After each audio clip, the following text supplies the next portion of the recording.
swearing. Daily beans, daily beans. Daily beans, daily beans.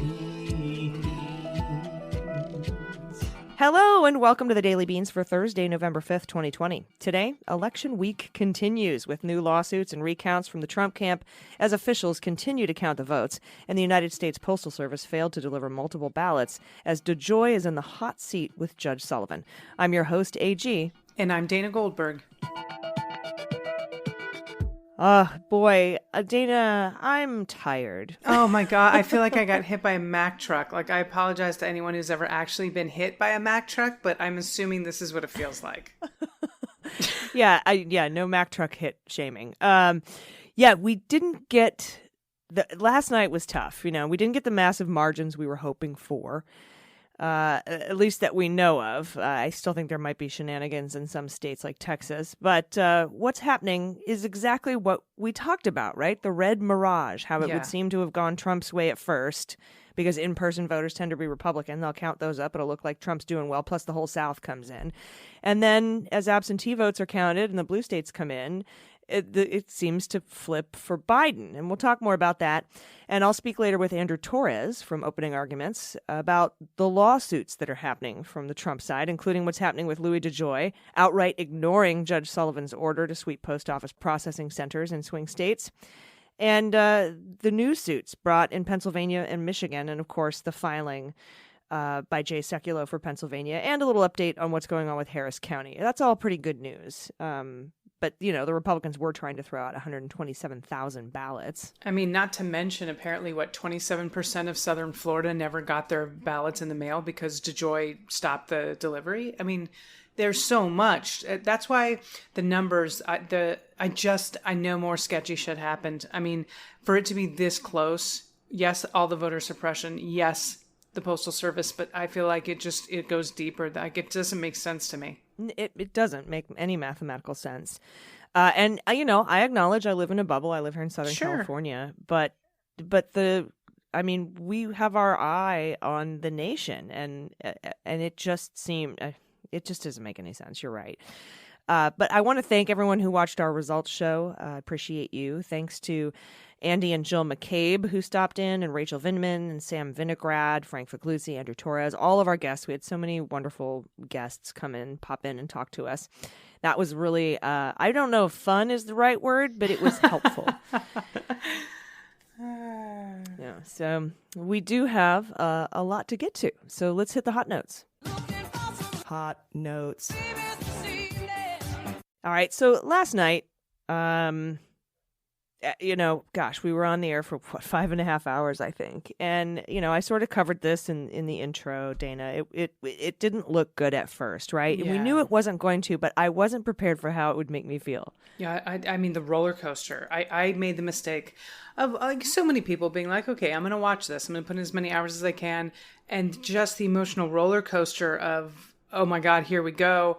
Oh my God, are we going to take Texas? Florida looks good. Like, we dealt with this in 2016. And so a lot of us already still had our PTSD. Then to go through that again, I'm just like, why did I do this to myself? Instead of just like having a bottle of wine, going to bed and waking up the next day and be like, tell me what happened. Did Hunter Biden beat Don Jr.? Like, what's going on?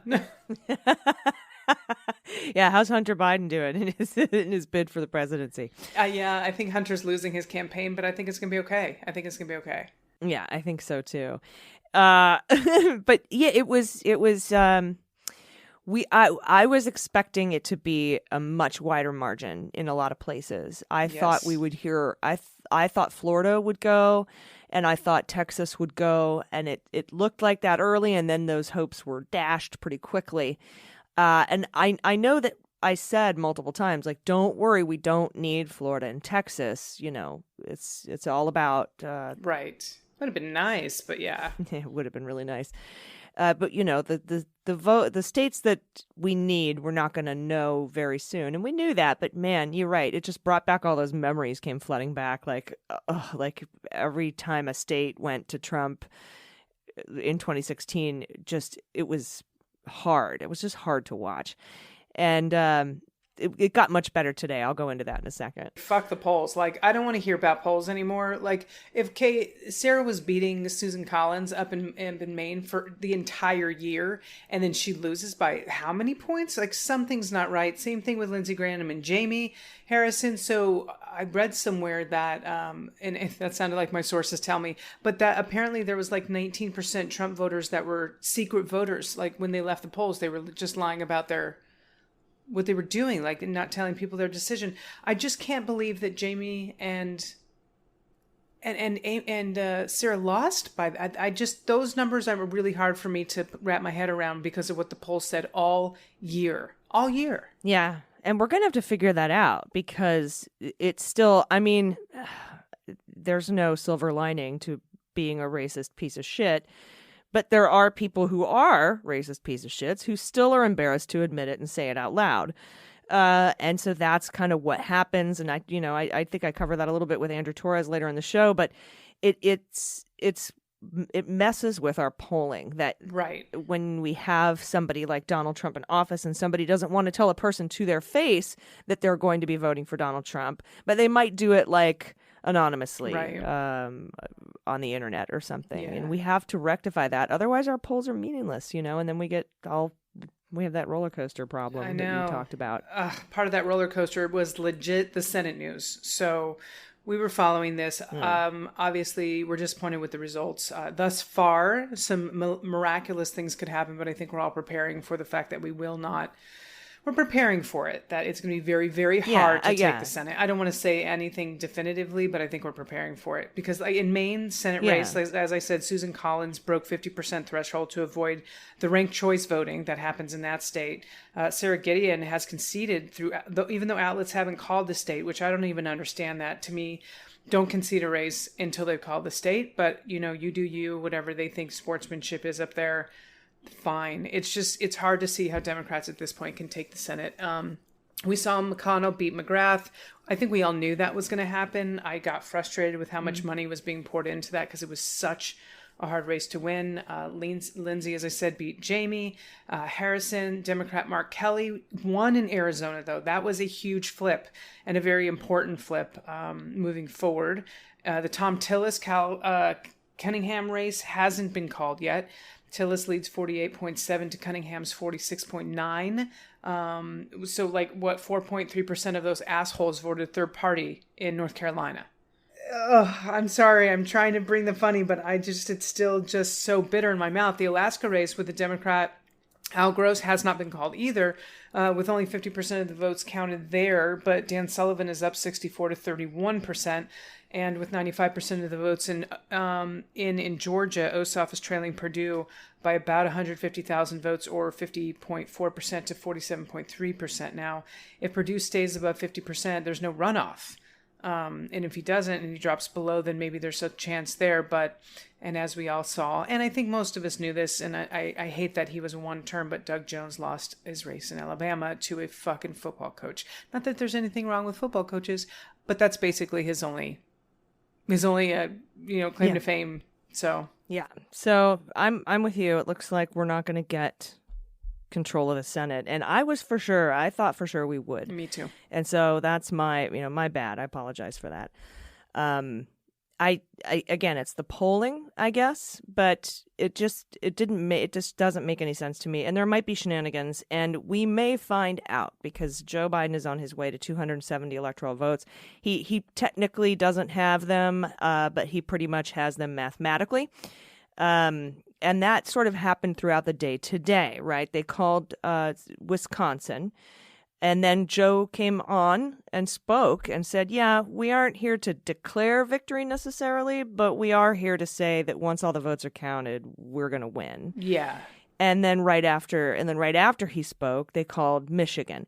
Because we were watching, without Texas, without Florida, assuming Arizona flips, we have to get Nevada, we have to get Arizona, we have to get Michigan and Wisconsin. And with those four, Pennsylvania doesn't, right. Yep. You don't need Pennsylvania.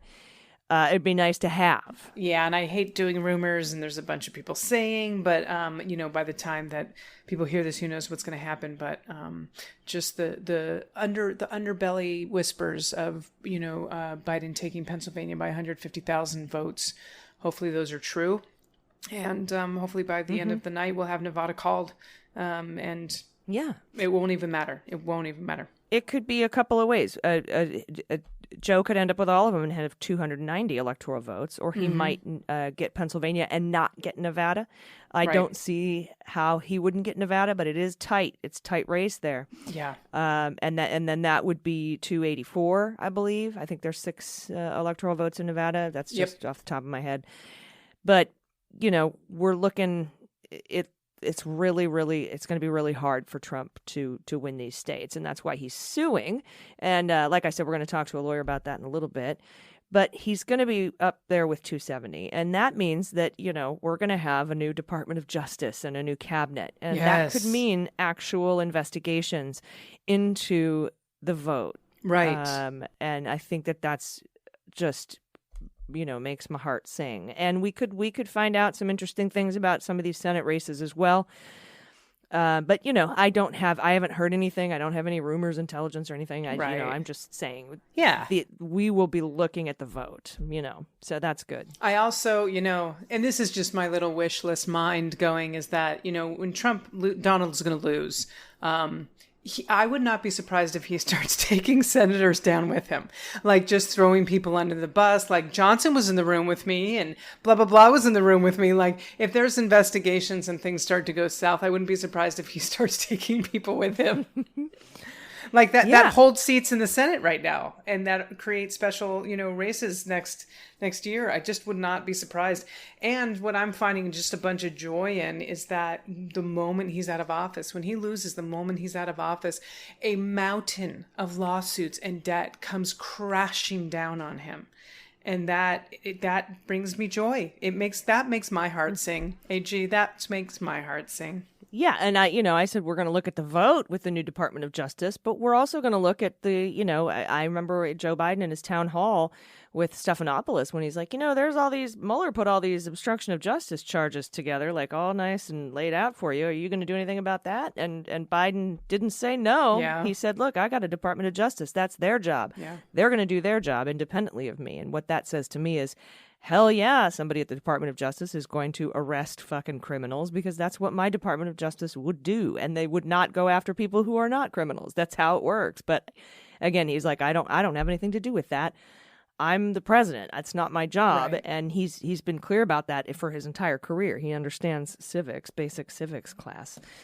So I'm very, very hopeful. I'm sad about the Senate. Me too. But I think public pressure, we continue to have a lot of work to do. And I think that is true regardless of what the outcome was or would have been. Yeah, and we have to remember, in the midterms of 2022, and I know I'm looking forward a little bit, but there are more incumbent GOP senators up for re-election than there were this time. So we need to continue to fight and continue to get these seats flipped and get a voter turnout in 2022 that is just as strong as this one. We have to keep going. Mm-hmm. Yep. I think we may have learned a collective lesson about I sure hope so. Who is in charge of a democracy, and it's us. So, yeah. And things are moving fast. We'll know more by the time you hear this episode. We record Wednesday afternoon for Thursday morning, so we're going to know more. And patrons, keep an eye on your email. This could be tonight, but we're going to have an emergency happy hour when 270 happens, because I never got to open my bottle of Veuve, and I need to do that with friends. So. If you're a patron, look out for that email, unless it's already happened and you're hungover right now. It could, things are things. All right, we'll be right back with Opening Arguments co-host Andrew Torrez to talk about the lawsuits. So stay with us. After these messages, we'll be right back. All right, everybody, welcome back. Joining me today to discuss election legal things is real-life lawyer and my friend and co-host of the Opening Arguments podcast, Andrew Torrez. Andrew, how are you? I am a thing. AG, how are you? I am also a thing. Thing one and thing two we can be. There we go. And thanks so much also for joining us last night for a little bit for our Election Live results show. That was fun. Oh, hey, I got to join you at 7, so before despondency kicked in. Yep. It was it was a challenge having to keep everyone focused on math all night. But you and I think held the line on that, and we're vindicated today. So there we go. Yeah, that seems to be happening. Although I really enjoyed Trump's tweets about how states were magically flipping for Joe Biden today. Magically seems to be a word that's being used a lot by troll farms and the president, and I guess numbers are magic. Look, one of the things that a lot of our listeners, a lot of your listeners, a lot of my listeners are, rightfully sort of going through various emotional responses today.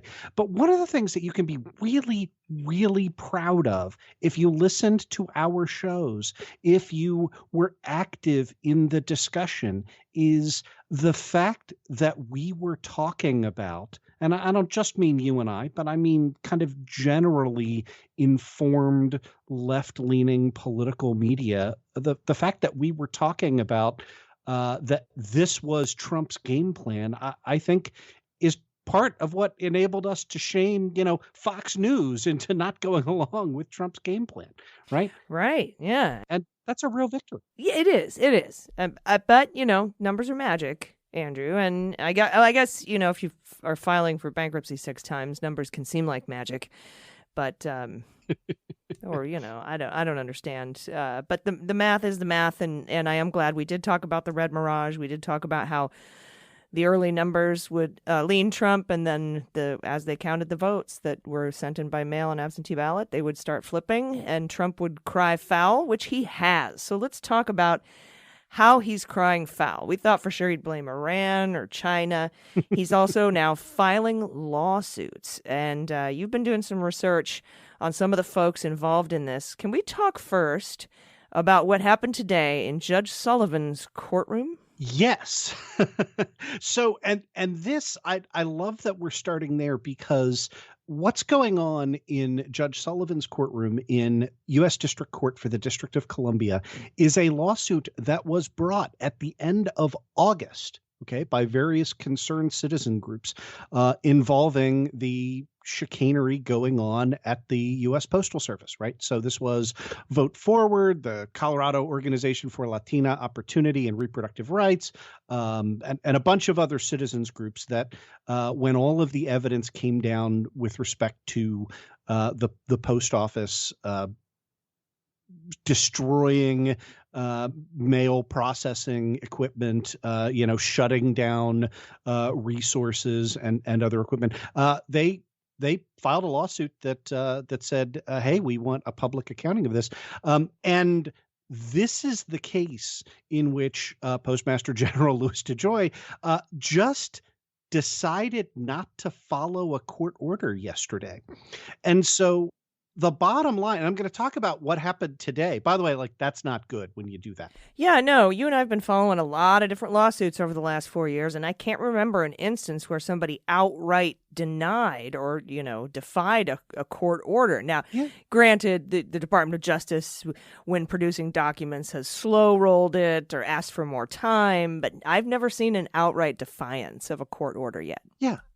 That's right. This would be the right. This is crossing the line from the level of when I think of the worst scumbaggery that the Trump administration has engaged in, my mind immediately goes to Bill Barr omitting the word "not" from his summary of the Mueller report, right? And that is scumbaggery of the highest order. But this would be what DeJoy did is the equivalent of if Bill Barr had just said, no, I'm not going to release the Mueller report and I'm going to burn all existing copies, right? Yeah. This is something they didn't do until they got desperate. And let me cut to the chase. The relief that we get here may not matter. It may. It's likely to be icing on the cake. The evidence, as I am pouring through this, is that hundreds of thousands of mail-in ballots were deliberately delayed until after Election Day by the U.S. Postal Service. And those ballots, we are getting hard evidence in Florida and Texas. And again, those states have been called, but if you're sitting there looking at it going, wow, how did Biden lose Florida by 2.5 points? Well, the answer is 300,000 heavily Democratic mail-in ballots weren't distributed by Election Day. We're not part of the count. I'm still trying to parse through all these numbers. So, take it with a, put an error bar around it. But here's what happened. So yesterday, Postmaster General Louis DeJoy was instructed to issue facility sweeps for all for Postal Service inspectors or their designees to go out to processing facilities between 12:30 and 3 p.m. and ensure that no ballots were held up in Central Pennsylvania, Philadelphia, Detroit, Colorado, Wyoming, Atlanta, Houston, Alabama, Northern New England, Greater South Carolina, South Florida, Lakeland, and Arizona. DeJoy didn't do that. He didn't do any of that. And so Judge Sullivan was super pissed off about that today. And as a result, issued 2 forms of relief. Number one, there will be another status conference tomorrow at 11 a.m. So Judge Sullivan continues to kind of keep his thumb on the pulse of what's going on here. And number two, he ordered that DeJoy today he granted the proposed order in its entirety that was submitted by the plaintiffs in that case, right? And that proposed order in its entirety required the USPS to contact every plant manager in Texas, instruct them to sweep the facility, identify any inbound ballots postmarked yesterday or earlier. And by the way, parenthetically, the word you want to look for, this took me a little bit here, is when you're looking at any of these charts or any of the raw data, you're looking for inbound ballots. Okay. Okay. And that's because inbound ballots means ballots that were filled out and dropped in the mail to be valid votes. Right. Okay. So inbound is out is on their done and on their way to the post office. Outbound ballots are blank ballots out to people who haven't voted. Exactly right. And look, these were delayed both ways, right? So on November 1st, right, on Saturday, November 1st, 90,000 outbound ballots never made their way to people who were supposed to get them, right, across the country. On Monday, the 2nd, another 88,000 outbound ballots never made its way to those people. And, we put out a show. We tried to tell you, if you requested one, what the laws were in various states about how you could go and vote in person and whether that would be a provisional ballot or would supersede or whatever. We tried to get the information out, but you can imagine, what the net effect of that is, that most people would just be like, well, I tried to get a ballot, never showed up. Oh, well, guess I can't vote. Right. So that was the level of outbound suppression.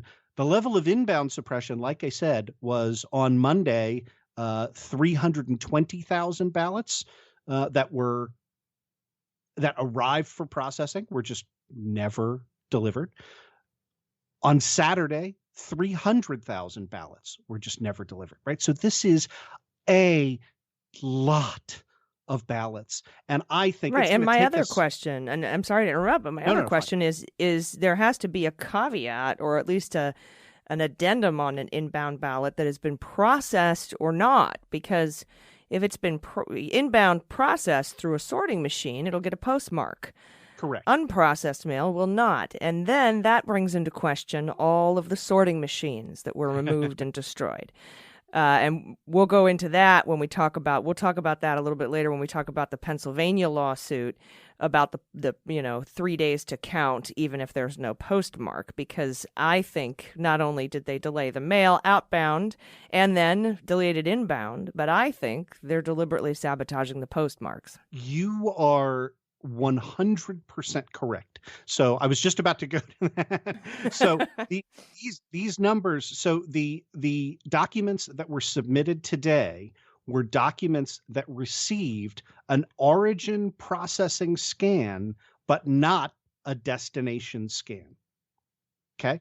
So in other words, they were received into the system, but not processed through the system, and therefore had what was labeled as no destination processing. So just sitting somewhere. And I wonder if that's when the postmark happens. And I think, I mean, again, I am by no means an expert on postmarks. But right, like the game of all of this is to do one of two things, right? Number one, in states that allow ballots to be counted if received in a reasonable period of time, so long as they're postmarked by Election Day, to delay the postmark. And number two, in states that have a strict, like Wisconsin, for example, that say, nope, if it's received the day after Election Day, doesn't matter if it's postmarked before Election Day, doesn't matter why, you're just screwed. That's a monstrously stupid and inequitable rule. But nevertheless, that's the rule in several states. Right. So some have to be received by Election Day, some have to be postmarked by Election Day, and some can even be counted in the safe harbor time allotment without a legible postmark. Yes, if it's illegible, but not if it is Missing. postmarked November 4 or later. Oh, right. Yes, exactly. That's the case, for example, in Nevada, right? There's a 6-day safe harbor for illegible postmarks or postmarks of November 3rd or earlier. Yeah. All of this is to say, and again, there's a little bit of a negative cast to this, but I want you to think about this on the positive side. Much of this relief that Judge Sullivan is able to order, right? That is that these ballots are being expedited. And I will tell you, the USPS filed certifications today that they went through this Texas facility and swept up all the ballots and made sure they were all processed and made sure they were out the door. Yeah, they're happy to do that on Wednesday after the election, after Texas was called for Donald Trump. We may not reopen Texas. We may not reopen Florida.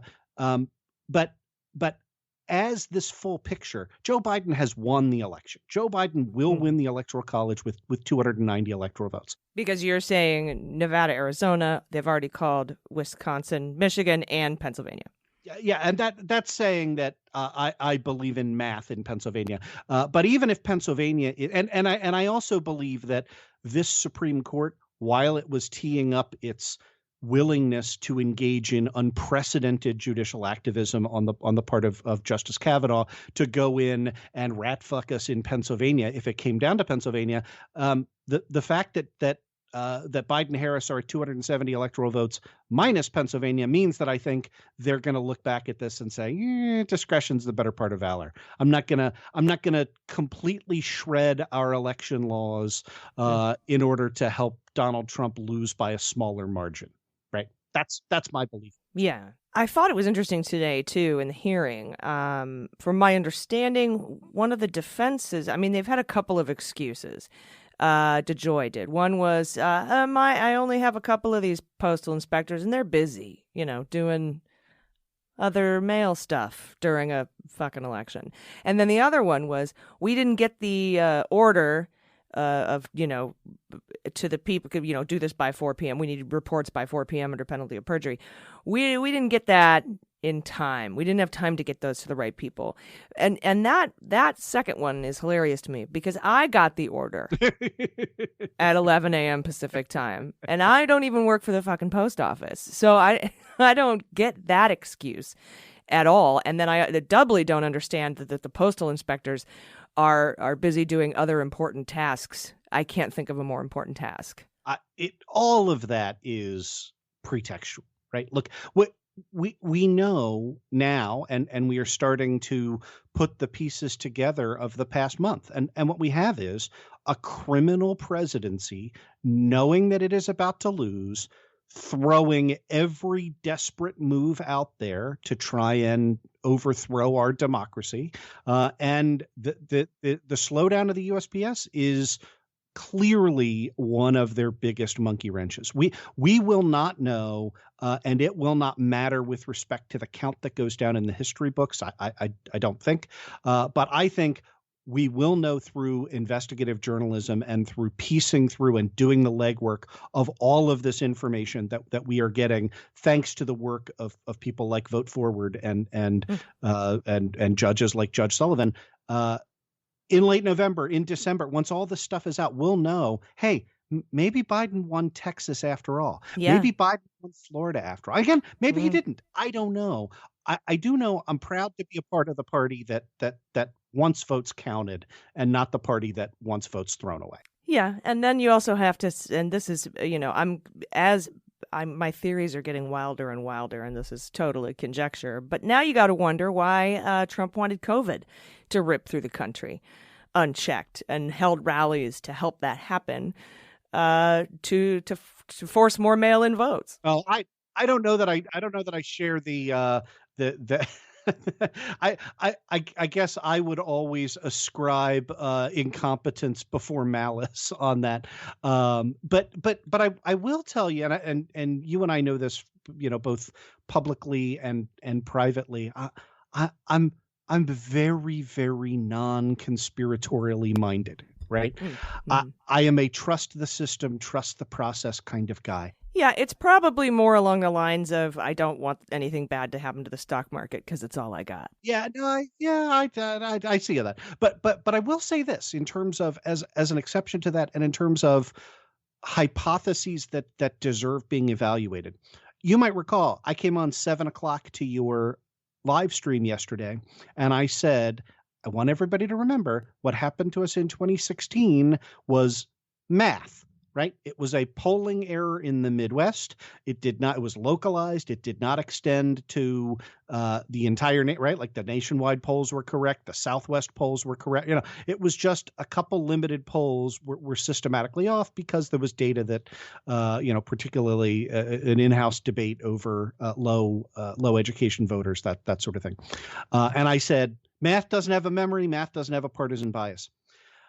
The fact that what we're looking at is either coincidentally the polls are off by the amount they needed to be to throw this election into disarray again, or that there is some systematic mismatch now, means that we have to start talking about why that is, right? Like Joe Biden is not going to win the popular vote by 8 points, right? It's probably going to be 3. So that's that's above a standard deviation's worth of error in the national polls, in all of the battleground state. But like at that You beat point, the spread.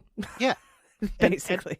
And at that point, you have to start asking, look like there are, you could advance. And again, there is zero evidence for Russia hacking voting machines, for example. But it's a hypothesis you have to throw out there and ask, what explains the fact that these quote systematic errors are all in the same direction, are all in targeted states that are identified and were visited by Donald Trump, right? So what was it, hacking, or is it just like the benign explanation is shy racists, right? Like people who are racist assholes are lie to pollsters.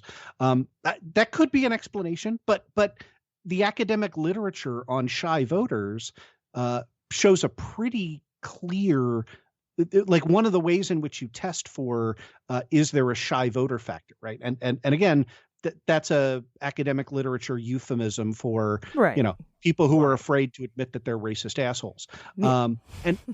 And we correct for that by comparing phone polling to anonymous internet polling, right? Okay. Because you think about it, if the thesis is, yeah, I want to vote, but I'm not going to tell a human being that I'll vote for Trump because, But I'll tell the internet. Yeah. right. But well, when you don't even have to have your name attached to it, right? Then the idea that you need to lie seems a little bit more far-fetched, right? Like nobody's of going to course. trace it back to you, et cetera, et cetera. And the polling we did, I say we, the polling that was done this election cycle, because it was massively polled, funded by both sides and by media organizations, did not show a statistically significant difference between in-person and robocalls and anonymous internet, right? All of the different methodologies that usually help you filter out, shy voters. So I don't know what that is, but that's another issue. That's a thing that we have to study once all the data has come in. Yeah. And we have to make being racist embarrassing again. Yeah, that'd be a nice campaign slogan. I got a couple of quick questions about these 4 other lawsuits, but I have to take a quick break. Can you hang out for a second? Yes. All right, we'll be right back. Stay with us. All right, welcome back. We're talking with Andrew Torrez, real-life lawyer from the Opening Arguments podcast and the world, as a friend of mine. Welcome back. So we've covered the Sullivan thing. There's going to be a hearing tomorrow, 11 a.m., and we'll keep talking about that as it unfolds. But now we've got lawsuits filed in, I think there's 2 in Pennsylvania and 1 in Michigan. And then, of course, we have the filing from Seculo with the Supreme Court about the Harris County ballots, and which is, by the way, fucking hilarious. I know you know, but let's talk about the PA, the Pennsylvania, Michigan lawsuits. Okay, let's start with Michigan, and the reason that I want to start with Michigan is, as of this recording, I have been unable to procure copies of either of the supposed Pennsylvania lawsuits. I know the press release that Trump has put out, and I have reviewed that. But it is not uncommon for Donald Trump to say, "Oh yeah, we're totally going to sue," and then not sue. So I want to talk to you first about the lawsuit, because they actually did file a lawsuit in Michigan, and it is bananas in pajamas level crazy. Okay, it is bonkers. So first, it's not pled correctly. And what I mean by that is, so a pleading requirement has to do with when you file a civil lawsuit against someone, you have to allege that they have violated all of the elements of that tort, right? So usually that is, you have to allege causation, you have to allege damages, you have to allege, if it's negligence, right, you have to allege that they owed you a particular duty and that they breached that duty. Is this the one where the guy's like, yeah, but how'd you get hurt? Is that this one? Well, that's a standing question, but yes, as you're thinking about it, right, like you need to tell the court, at least that you allege that they have done all of the things such that if you were right, the court can award you relief. This lawsuit requests declaratory and injunctive relief. Okay. And your listeners know what an injunction is. That's an order to do or not do something. A declaratory judgment is exactly what it sounds like, right? It is to say, we want the court to declare a particular thing, right? To resolve particular rights. So usually when you would file for a declaratory judgment would be in a breach of contract suit, for example. You and I had a contract. I think you're breaking the contract. You think you're not breaking the contract. We can go to court and say, court, hey, look, we've got a contract. AG thinks she's abiding by it. I think she's breaking it. Declare our rights under this contract, right? And you can do the same thing with respect to the application of particular laws. This lawsuit, while ostensibly requesting declaratory relief, does not say in words the thing that it kind of implies, right? It doesn't like tell me what you want. Use your words. It says what they want, but it doesn't say what they think the law is. Right? Oh, even better. they kind of imply it, right? But like as a lawyer, you don't imply things in your complaint, right? Like you explicitly state it, and this is one of the areas where you use the witnesseth the party of the first part doth hereby. Yeah, like you use a little bit of the stock language so that you don't get kicked out for having improperly pled your complaint. Now, what is this about? This is about a guy in Michigan who, as far as I can tell, now again, asterisk on this, I've had this lawsuit for about an hour as of our conversation. So this is the reasonable due diligence that I have done.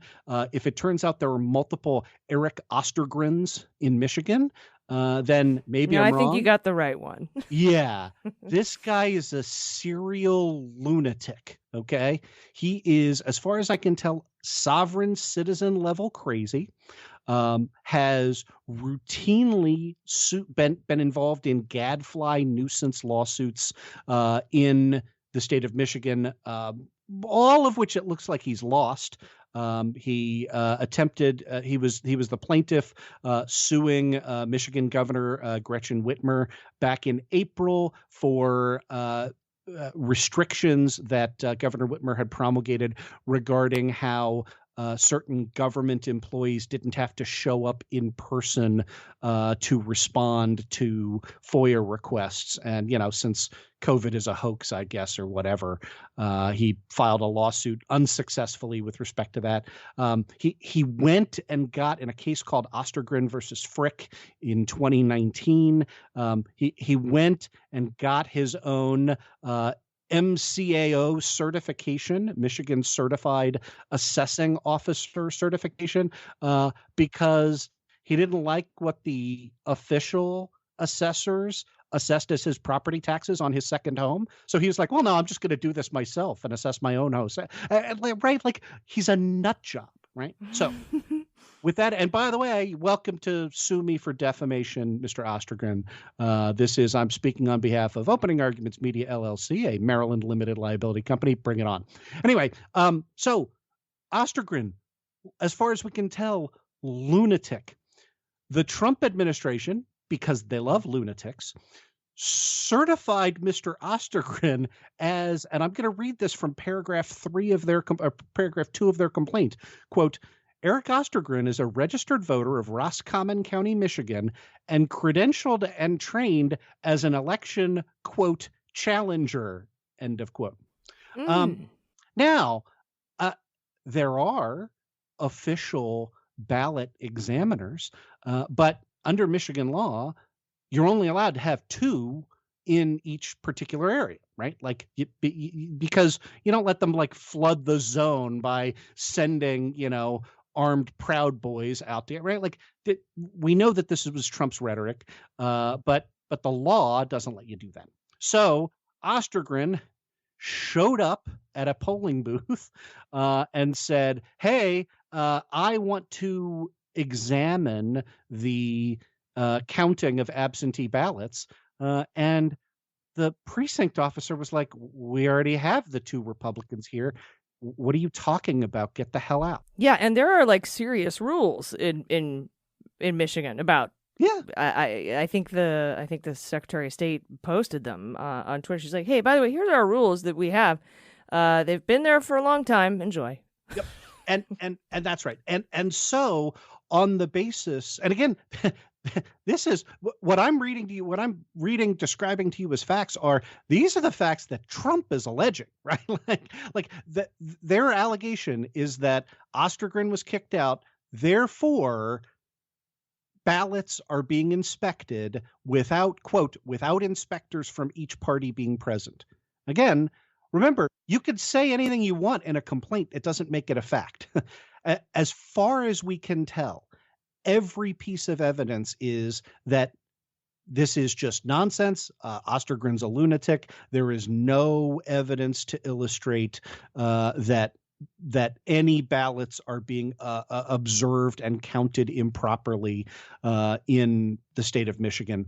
But that is the sole basis, right? That allegation that Ostergren was kicked out is the sole basis for the injunctive relief that the Trump administration is requesting, which is mandate that Secretary of State Benson order all counting and processing of absentee votes cease immediately until an election inspector from each party is present at each absent voter counting board, and until video is made available to challengers of each ballot box, and then further mandate that Secretary Benson order the immediate segregation of all ballots that are not being inspected and monitored as aforesaid and as is required under law.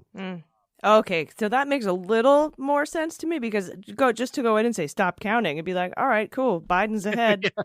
But then they retroactively want all those ballots that weren't viewed by Mr. I want to be my own tax assessor to be held or sequestered or whatever until videos can be. What the fuck? Yeah. Andrew, this lawsuit is just ridiculous. Yeah. And look, this is what I said this morning, and I was saying late last night. This is not the behavior of a candidate who has won, right? No, right? No. And in fact, he said he was going to do it. He said, oh, yeah, and the Supreme Court's going to make me win. Yay. Like, he knew. It's ridiculous. And now, I got a couple minutes here. Let's go to Pennsylvania. The main lawsuit there is they're trying to stop them from counting because the postmark thing, right? They're like, no, we don't think you should be able to count ballots in the safe harbor time period, which in Pennsylvania is 3 days, if there's no postmark on them. Even though but this isn't so much a postmark battle as it is a state Supreme Court battle versus a Supreme Court battle. It is, and this is the Bukvar case, which is Kathy Bukvar, the Pennsylvania Secretary of State, and this is what had us legitimately in arms, sort of up in arms last week, when the Supreme Court allowed via 4-4 vote to stand the Pennsylvania Supreme Court's ruling, allowing Pennsylvania to count during the safe harbor period. They nevertheless required that all ballots counted in the safe harbor period be segregated. Now, there's only one reason you do that, right? That is so that you can later award relief if you decide that you're going to throw out all of the ballots that are counted in the safe harbor period. Too good. And Brett Kavanaugh wrote a concurrence which was terrifying. I broke it down at some length on my show a week ago. It's episode 434 if you want a deep dive on that. But essentially said for the first time ever that the Supreme Court, that Brett Kavanaugh and his cronies have a unique role in criticizing and scrutinizing state Supreme Court interpretations of state election laws to make sure that state courts aren't usurping power away from state legislatures. Now, that is it is as fundamentally anti-federalist, as fundamentally activist as anything any judge has ever said at any point in time in human history. Yeah, and we went over that too. Yeah. We went over that too. It was terrifying. It was absolutely terrifying. I don't see this lawsuit being successful. I don't now, because there are two very, very good pieces of news as of 6:30 p.m. on Wednesday night. The first is all available evidence illustrates that Biden and Harris have already won 270 electoral votes without counting Pennsylvania's electoral votes. So it doesn't matter. And it would not award relief to Donald Trump in any event. And number two, all available evidence points to the fact that just counting ballots received in Pennsylvania at their respective election district offices on election day, the math looks like that's going to be sufficient to flip the state to Biden, even without going into the safe harbor period. Right. So in other words, it moots it.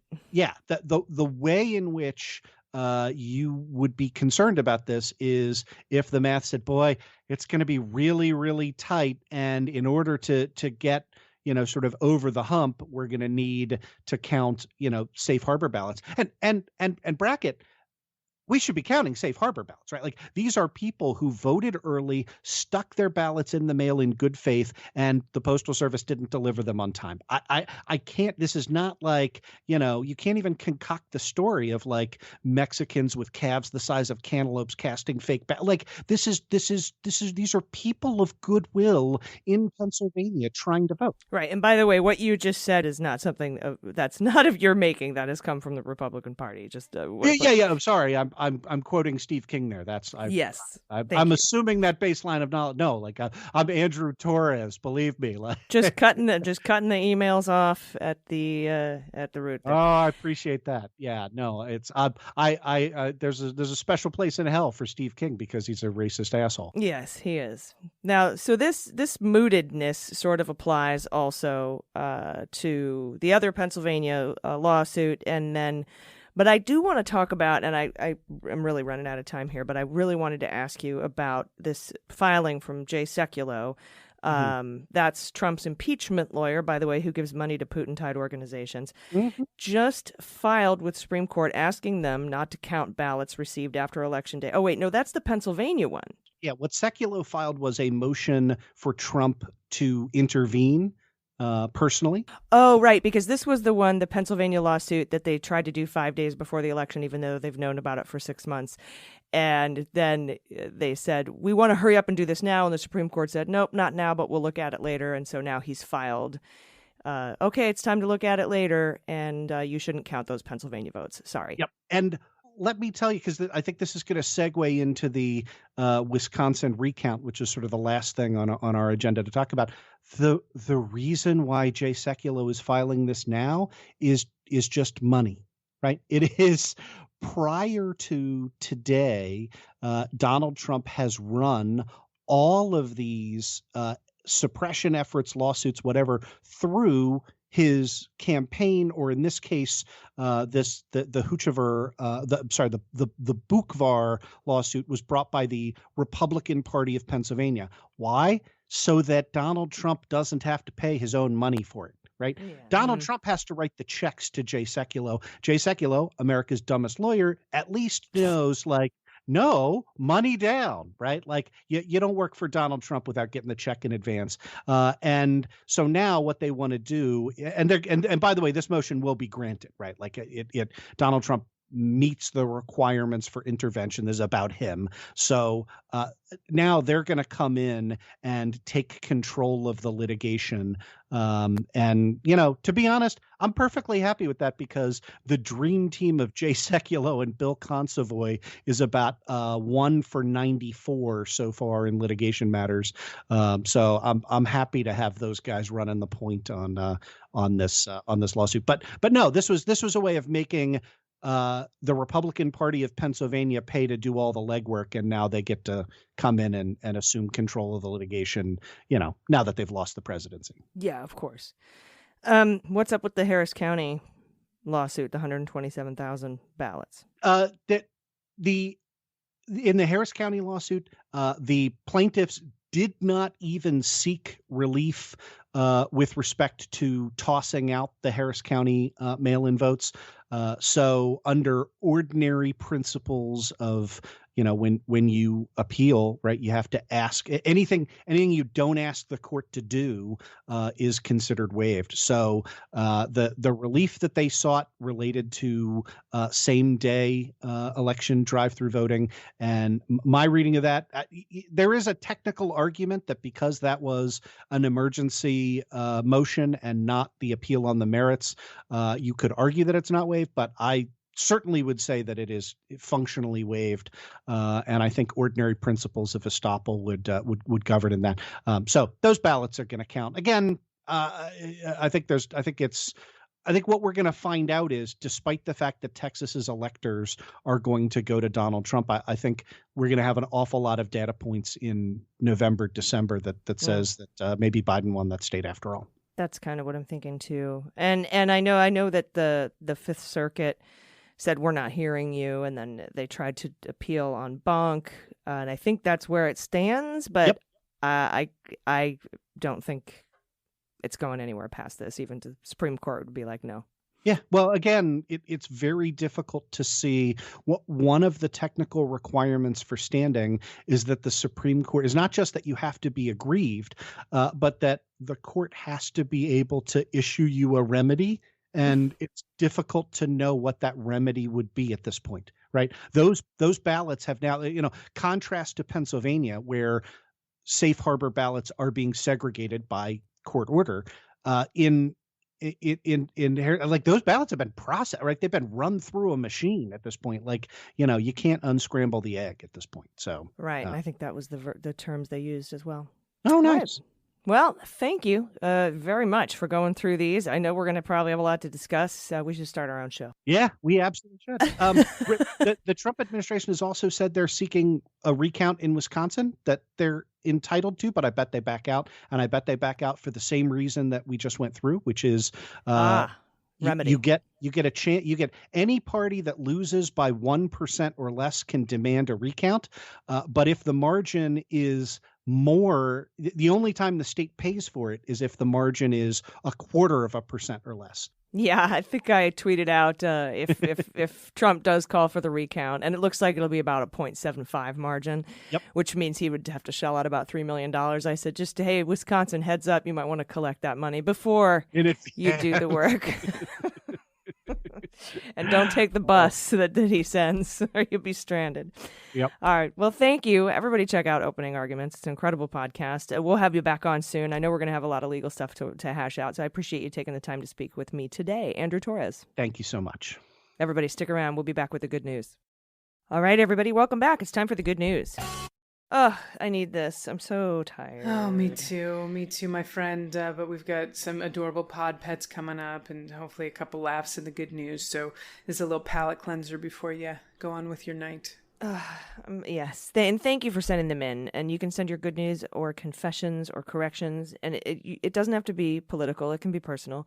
And you can do all that at dailybeanspod.com. Click on contact and the drop-down menu will give you all these different options. And we would love to hear from you, and you can include your pronouns, and if you want to remain anonymous or however you want to do it, we would love to hear from you. And yeah, I think we're going to just start requiring a pod pet tax, photo tax. If you have pod pets, you can also include your adorable children.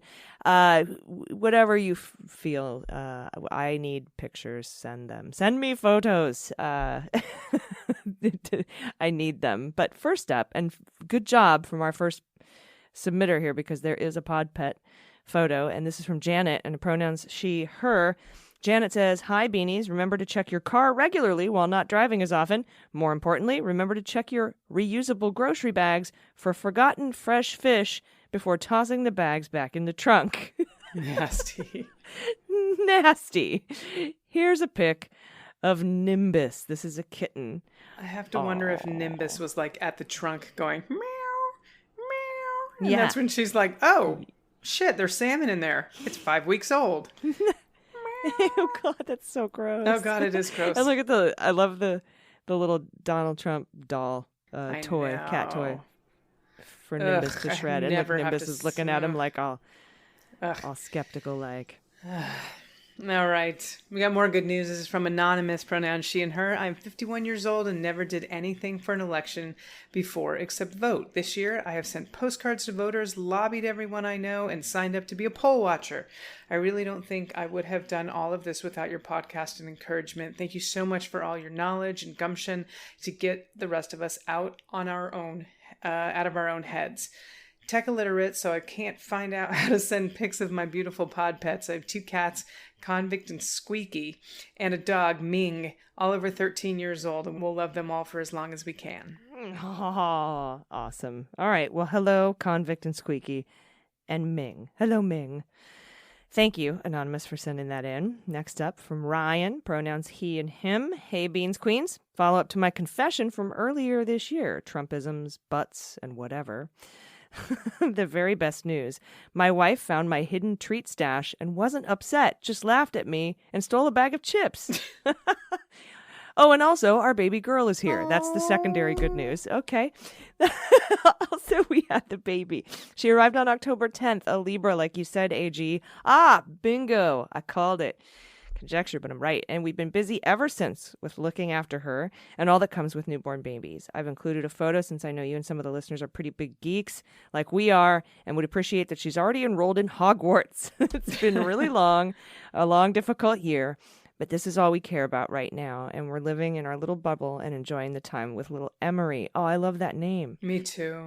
And I can't believe I didn't do this last time, but I've also attached the pet tax, our 7-year-old cat Spooky, and her annoying younger 3-year-old brother Nova, who has since become Emery's protector and toe licker. Oh, a kitten licking baby toes. I can't even. Oh my goodness. Beans and libations for all during these hard times, and thank you, AG and crew, for all you do. Look. Oh, the baby. Gryffindor. Okay, cool. This is what I do to baby pics when you do to pod pets because look at. I know. It's so cute. She's so adorable. Look at baby girl. Perfect. They're perfect. Thank you for those. I love the stance too. It's like a breakdance fighting jump. It's great. They're laying down. The baby is laying down on her back, and she's got her little fists out and her little leg. It's adorable. You'll see it in the newsletter. I can't. All right, I'm gonna move on because I'm ovulating. I'm ovulating. I mean, I wasn't before, but I just did when I saw the baby. Okay. You just started. Oh, God, so cute. We have more good news. More good news from Molly, pronoun she and her. Hello, ladies. Long-time listener here. Thank you for helping me get through the last few years. I wanted to share what I found on my walk today. Since the pandemic started, I've been working, mostly from home. One of the blessings to come from this is that I've been trying to get in a daily walk in at noon with my dog Pod. With my pod dog. I'm a little dyslexic. With my pod dog. Well, over the last 10 days, it has been bitterly cold and snowy, and finally today temps were in the 50s again. I took my happy pup out and walked around our neighborhood in the sun, happy to escape work and looming thoughts about the election. I was intentionally feeling pretty... I'm sorry about that. I was initially... No one feels intentionally down, Dana. Okay. I was initially feeling pretty down and anxious... My God, I was initially... Wait. Sometimes we do, though, don't we? I guess so. Comedians. I don't know about anybody Comedians else. do. We have to be darker. We're not funny. I was initially feeling... You got to stop laughing. I'm not going to be able to get through this. I was initially feeling pretty down and anxious, but came across these 2 minutes into my walk. The girls down the street made their own Black Lives Matter, Biden, and other civil rights signs and hung them along the fence. I almost cried. I was so happy. Where I live tends to lean Republican, but this gives me hope that the young will save us and that not all is lost. Even if tomorrow doesn't go well, these girls will likely be voters in 2024 or for sure 28, and I no doubt represent an entire generation of kids who see through the bullshit. It made me want to keep fighting for them and my own son who deserves to grow up in a peaceful country. Keep fighting the good fight. I appreciate you. My husband and I have champagne chilling just in case, knock on wood, we will have a drink for you when the time comes. Oh, look at these signs. This is fantastic. There's a trans rights sign. There's LGBTQ on here. There's Black Lives Matter. Love. I love this. Oh, this is beautiful. Oh, young. Oh, God bless them. Next up, from Anonymous, pronoun she and her. Hi, friends. Thank you so much for all the hard work you do. After a particularly rough phone bank shift, I was feeling super guilty and anxious. Did I not push enough? Could I have called more people, etc.? So I did something I've been avoiding this entire election cycle. I called my younger sister. This is the first general election she's old enough to vote in, but she still lives with our right-wing evangelical parents who I haven't spoken to in years. After a little bit of hesitancy, she told me she was already planning on voting for Biden and Harris and let me walk her through the rest of her ballot for her very red area in rural Michigan. It was a small victory for me, and I'm super proud of her, and I think it's funny that said parents will probably be her ride to the polls on Tuesday. I've included pet pics because you deserve them. Sunny is the tripod, Minerva is the cat, and Lou is my crushed Oreo pup. Oh, my goodness. Look at that. Oh. Oh my God, beautiful dogs too. I love the tripod. I know, that crushed Oreo papa. Yeah, I know. Look at that. That's so great. Tripod dogs are the best. Oh my God, I've never seen dogs faster than dogs that only have 3 legs. It's the craziest thing. I'm not even being a jerk. It's the most amazing thing I've ever seen is a dog with 3 legs that will run so fast. So fast. We learn to adjust. Animals learn to adjust. Well, humans don't learn to adjust as well as animals learn to adjust. Oh, we need to. We need to learn from them. But we have more good news. I love this. More good news. This is coming from Eric, the DC area, pronouns he and him. Hello, lovely legumes. When I last wrote, it was to congratulate you on your nasty persistence in weathering the storm of the Orange Menace. This time, it's to offer a wholehearted thank you for promotion of mental health awareness and the importance of self-care. I was a whistleblower 25 years ago.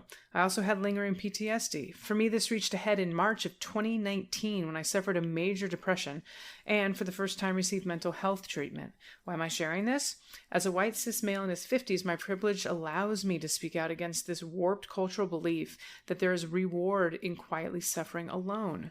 So, kudos to you for your standing up and promoting the linkage between social bonding and mental health.